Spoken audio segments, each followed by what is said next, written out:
Set ए का question number 76 बेटा number system का सवाल है। हमें दिया है let p plus Q is equal to 10 where P Q are integers. Value 1 है maximum value of p into Q when P Q are positive integers, और वैल्यू 2 क्या है maximum value of p into Q when p is greater than equal to -6 और q is greater than equal to -4।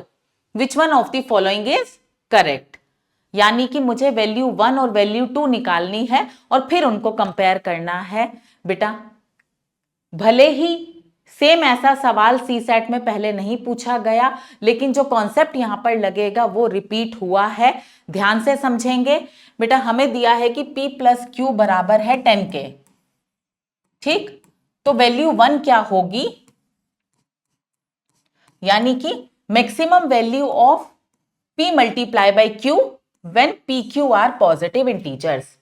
बेटा मुझे दो positive integers का सम दे दिया है और पूछा है कि इनके प्रोडक्ट की मैक्सिमम वैल्यू क्या होगी। तो बेटा कॉन्सेप्ट ये है कि इन दो नंबर्स का प्रोडक्ट मैक्सिमम तब होगा जब इन दोनों की वैल्यूज होंगी बराबर। p प्लस क्यू 10 है और दोनों की वैल्यूज बराबर है, यानी कि p is equal to Q is equal to 5 होगा। ठीक बात है।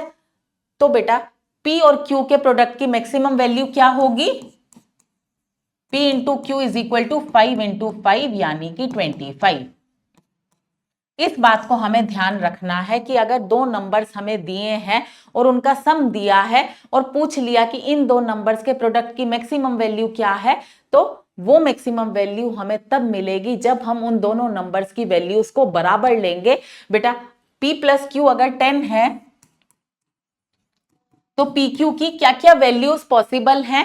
बेटा 9 और 1, 9 प्लस 1 इज 10, 8 और 2, 7 और 3, 6 और 4, 5 और 5। ये पेयर ऑफ वैल्यूज पॉसिबल हैं p और q की। अब मैं देखती हूं p मल्टीप्लाई बाय q क्या है हर केस में। 9 इंटू 1 9, 8 इंटू 2 16, 21, 24, 25। बेटा मुझे मैक्सिमम वैल्यू कहां मिली, मुझे p इंटू क्यू की मैक्सिमम वैल्यू यहां मिली जहां पर मैंने p और q की वैल्यूज ली बराबर, इक्वल। ठीक बात। बेटा जैसे जैसे p और q की वैल्यूज में गैप बढ़ता जा रहा है वैसे वैसे प्रोडक्ट डिक्रीज होता जा रहा है। इस बात को हमें ध्यान रखना है। तो बेटा वैल्यू 1 क्या है, वैल्यू 1 है 25। ठीक, maximum value of p into Q when p is greater than equal to -6 and q is greater than equal to -4। बेटा पहले केस में हमने मैक्सिमम वैल्यू निकाली p और q के प्रोडक्ट की, लेकिन वहां पर p q थे पॉजिटिव इंटीजर्स। अब जो वैल्यू 2 है यहां पर भी हमें मैक्सिमम वैल्यू बतानी है p और q के प्रोडक्ट की, लेकिन यहां पर p जो है वो ग्रेटर देन इक्वल टू -6 है और q की जो वैल्यू है वो ग्रेटर देन इक्वल टू -4 है, यानी कि यहाँ पे नेगेटिव वैल्यूज भी आ गई हैं। तो कैसे करेंगे बेटा, p और q का प्रोडक्ट मैक्सिमम कब होगा, अगर मैं दोनों वैल्यूज नेगेटिव लेती हूं तो माइनस इंटू माइनस प्लस होगा। ठीक बात। मैं दोनों वैल्यूज पॉजिटिव लेती हूं तो भी पॉजिटिव इंटू पॉजिटिव पॉजिटिव होगा, लेकिन मैं एक वैल्यू नेगेटिव और एक पॉजिटिव लेती हूं तो बेटा प्लस इंटू माइनस या minus into plus is always minus. तो बेटा नेगेटिव जो वैल्यू होगी वो तो मैक्सिमम हो नहीं सकती, तो ये पॉसिबिलिटी नहीं होगी। या तो मैं दोनों नेगेटिव वैल्यूज लूं या दोनों पॉजिटिव वैल्यूज लूं। बेटा अगर मैं दोनों वैल्यूज नेगेटिव लेती हूं p और q की, तो p प्लस क्यू प्लस 10 नहीं आएगा, वहां पे वैल्यू नेगेटिव आएगी। दो नेगेटिव वैल्यूज का सम ऑलवेज नेगेटिव होता है, तो बेटा ये पॉसिबिलिटी भी नहीं है।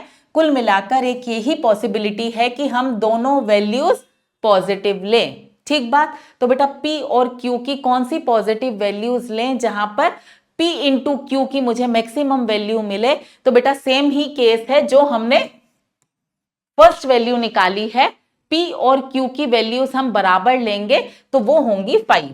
ठीक, p into Q is equal to 5 into 5, value 2 भी होगी 25। ठीक, दिस इज वैल्यू 2। तो बेटा वैल्यू 1 और वैल्यू 2 है बराबर।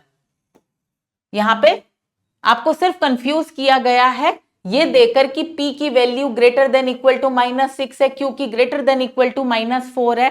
बेटा आप नेगेटिव वैल्यूज ले नहीं सकते, तो पॉजिटिव लेनी है, तो सेम ही तो सिनेरियो हो गया जो वैल्यू 1 में है। तो पॉजिटिव वैल्यूज क्या होंगी, P और Q की सेम ही होंगी, 5 और 5। ठीक बात।